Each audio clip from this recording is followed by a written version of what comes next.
Hello, everyone, and welcome back to another episode of Hawks Latest, your number one source for news, updates, rumors, opinions, and you guessed it, the latest and the greatest regarding the Atlanta Hawks. I'm your host, Zach Langley, aka Langley ATL, and today we've got a packed episode because the offseason is continuing and everything's going on all at once. So, it continues to bring fresh headlines from the new arrivals actually touching down in Atlanta to bold Summer League declarations and key free agency decisions that could impact the roster heading into the fall and heading into a very big season. So, we're going to cover it all. We're going to be diving into Kristaps Porzingis and Nickeil Alexander-Walker officially touching down in Atlanta and what to expect kind of in the recent days with us potentially hearing from them. A bold defensive proclamation from rookie Kobe Johnson, who the Hawks just got at an undrafted free agency. Obviously, he played at UCLA last season. So, we've also got a decision looming on Keaton Wallace, someone who played a good bit with Atlanta last season. And also one of my top free agent targets, Caleb Houstan, is still surprisingly on the market. So, we're going to kind of break down his game and talk about what a potential deal with Atlanta could look like.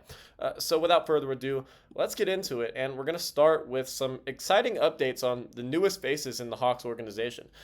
The brand new acquisitions, Kristaps Porzingis and Nickeil Alexander-Walker have officially landed in Atlanta as covered by the Atlanta Hawks social media accounts. This marks their first real in-market appearances since being acquired by the Hawks earlier this offseason in the blockbuster moves that really caught the attention of fans and analysts across the league. The Hawks, like I said yesterday, have been getting league-wide praise, and it's something we haven't really seen a lot in our time kind of covering the Hawks, especially for me. So it's very good to see, but it's going to be very entertaining as they kind of make their first appearances, and we're actually expecting their media availability to take place very soon since they're all here, possibly within the next day or two. So be on the lookout. We might have to cover that on this channel maybe by next episode or really in the next couple episodes. So be sure to stay tuned for that. We're going to break down their first comments in detail and what we can really expect from them. Interestingly, the timing of their arrival actually aligns perfectly with the beginning of Summer League.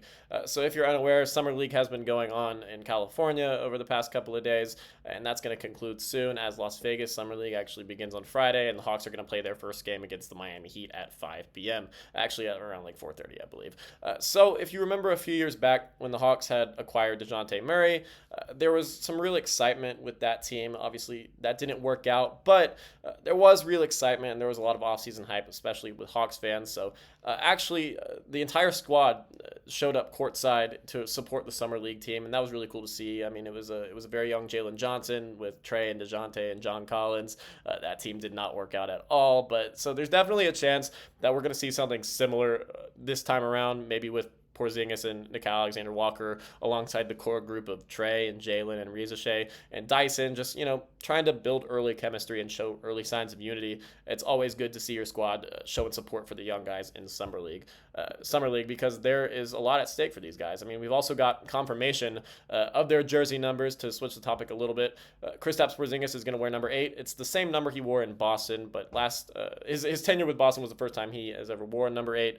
So he's going to be continuing that trend, and I think his Boston tenure worked out pretty well for him in that winning culture. So I think this is going to be something that Porzingis really sticks with for the rest of his career. Nickeil Alexander-Walker will be wearing number 7, which is a brand new look for him. He's worn 6, he's worn 0, he wore 9 in Minnesota. So these are small but meaningful signals that the new additions are ready to carve out their own identity in Atlanta and maybe carry on what they had before, like Porzingis did. So now we're going to talk about Kobe Johnson, who the Hawks actually acquired an undrafted free agency not too long ago, just after the draft. But from new veterans to young upstarts, rookie guard Kobe Johnson made some noise just today with a confident claim stating that while in a media conversation with Caleb Johnson of 92.9 The Game, Kobe said, quote, "I want to show I'm the best defender in the country." He was obviously responding to a question about really what he wants to prove in Summer League. And so it's good to see that this guy is really got that competitive edge, because that's something that the Hawks might need. And he's got a lot to prove. It's a huge statement coming from a rookie that wasn't drafted, but you got to have that kind of confidence if you really want to, fit into the NBA. It's one that gives insight to his mindset heading into his first real taste of NBA competition. So for those unfamiliar, Kobe is actually the younger brother of Hawks forward Jalen Johnson. And he actually recently signed a Exhibit 10 deal with the team, giving him a chance to kind of showcase his talents during Summer League, and maybe the Hawks will convert that to their final two-way spot. I mean, he is expected to be a key figure in the Summer League squad, which tips off Friday. And with obviously the Hawks waiving David Roddy, like I said, the team's final two-way slot is open. Lamont Butler hasn't actually signed his two-way contract. However, the signing of Eli John Nadaye is confirmed, so potentially we might have two-way spots open, but for right now there's one, and Kobe has a real chance to become that two-way guy. It gives him a real opportunity to earn that spot if he has an impressive Summer League. Johnson certainly has the resume to back up his defensive swagger. I mean, he was a two-time all-defense selection in the Pac-12 before transferring and securing yet another all-defense honor in the Big Ten. He played at USC for a few years, and then he transferred to UCLA for his final season. I mean, he's long, disruptive, and extremely active on the perimeter. Exactly the kind of defender Atlanta could use more of, especially at the wing.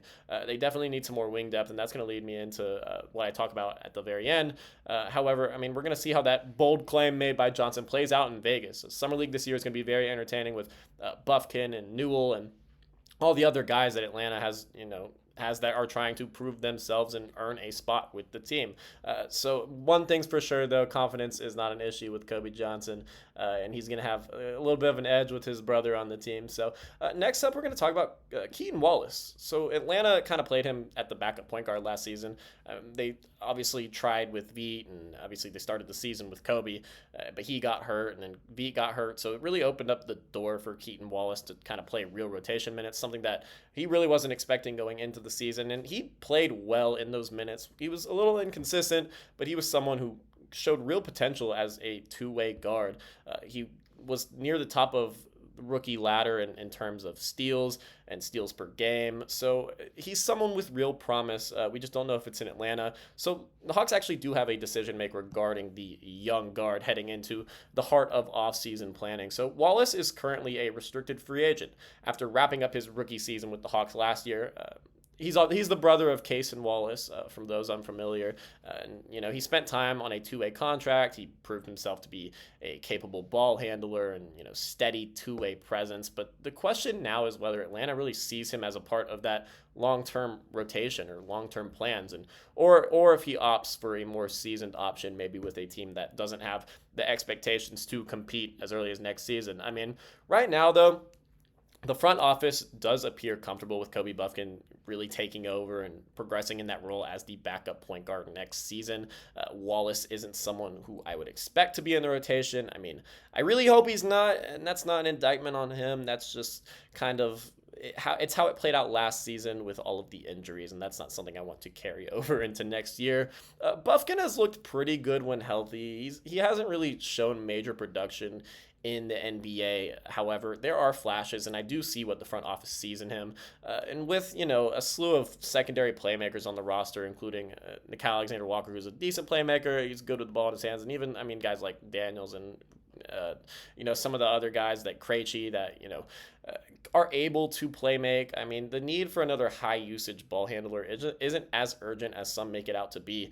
And I do think rolling with Kobe Bufkin as the technical backup point guard next season is a good move, not only to give our young guard confidence, but to, really lock in the future. But back onto the topic, the team is still going to want a reliable third option at point guard in case of Kobe Bufkin going down with an injury, which is always a real possibility. I mean, in Kobe Bufkin's first two NBA seasons, he went down for a very long, extended period of time and ended up missing rest of the entirety of the season last year. So if that injury luck doesn't improve, they do want a reliable third point guard option, and I wouldn't necessarily call Wallace a reliable third point guard option just because he was a rookie last season, and while he showed the flashes and had some good games, he was majority inconsistent. I mean, especially defensively, he was very good.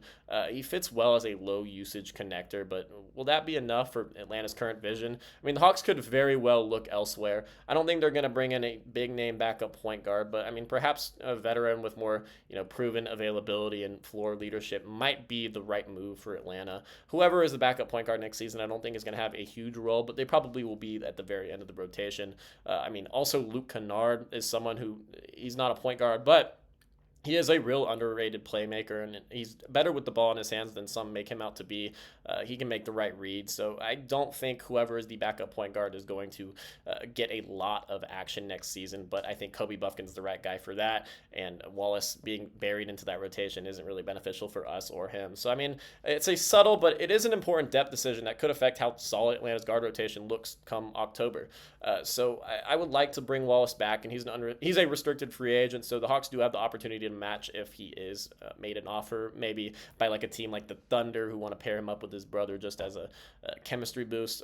But Atlanta will have the opportunity to match, but I just don't necessarily know if they will. So now I'm going to talk about my favorite current target in free agency. It's one name I've been keeping a very close eye on pretty much all offseason. Caleb Houstan, who previously played for the Orlando Magic. I liked Houstan coming out of the draft. He's a 22-year-old wing, and he's still available on the free agent market. And I really think it's very surprising that he is still available. I mean, Orlando declined his fourth-year option, making him an unrestricted free agent despite some really promising indicators of growth. I mean, while his game isn't the most versatile, he's sort of limited on the offensive end, but he does have a real strength, which is three-point shooting. So, I mean, he's shown signs of growth in that specific category over his 3 seasons in the NBA. So I'm just surprised a team like Orlando, who's currently got a lot of salary on the books, isn't trying to bring back their guy for cheap, who showed real promise especially towards the end of last season. Houston's one of the best pure shooters still on the board. He might be the best pure shooter still on the board. He's a career 37% three-point shooter, and he hit 40% last season on good volume for what he, for his role, really. I mean, that's elite level spacing from the wing, something that Atlanta sorely needs, especially behind decent small forward room, but still probably needs some extra insurance, obviously behind Zachary Risachet and Vit Krejci. Defensively, he's not going to lock down anyone one-on-one. He's not a very good defender, but with his 6'8 frame and 6'11 wingspan, real good size, Houstan has enough tools to really hold his own in a strong defensive system like he did in Orlando and now with Atlanta's new defensive identity. Orlando emphasized defense heavily, so he's coming from a good culture on that end. Offensively, though, his game is simple. He stretches the floor. He plays within his role. He doesn't try to do too much with the ball in his hands. He knows what he's there to do, shoot the lights out of the basketball. I mean, for Atlanta, which, like I said earlier, features several elite playmakers and Trae Young and now guys like Jalen Johnson and not Chris Porzingis. He's not really an elite playmaker, but he is he can make some reads at the big. But guys like Vit Krejci, guys that can do a lot with the ball in their hands and make the good reads. Houstan is going to be the kind of fit that the team's going to want. Spot up, floor spacing shooters who don't need the ball in their hands all the time to make a real impact. Best of all, though, he'd likely be available on a cheap, low-risk deal, especially if this goes a few more days without him being signed. For a young team that's still solidifying its bench unit, Houstan might be one of the highest upside swings available right now, something that Atlanta should certainly take a look at. So keep your eye on him. I'd love to see Atlanta take a chance here and lock him up on a maybe 1 or 2 year deal. That's going to do it for today's episode of Hawks Latest. We've got the new arrivals in town, young players making big statements, free agent decisions looming, as always, and under the radar talent still waiting for a call. It's a pivotal time in the offseason as the roster begins to take shape heading into Las Vegas Summer League and eventually training camp. So as always, I'll be keeping you updated every single step of the way. Be sure to subscribe, drop a like if you enjoyed the video, and hit that notification bell so you don't miss the next update here on Hawks Latest, especially with Porzingis and Nikal meeting with the media very soon. So this has been Hawks Latest. Thank you for watching as always. Once again, I'm Zach Langley, aka Langley ATL, and I will see you guys next time. Bye.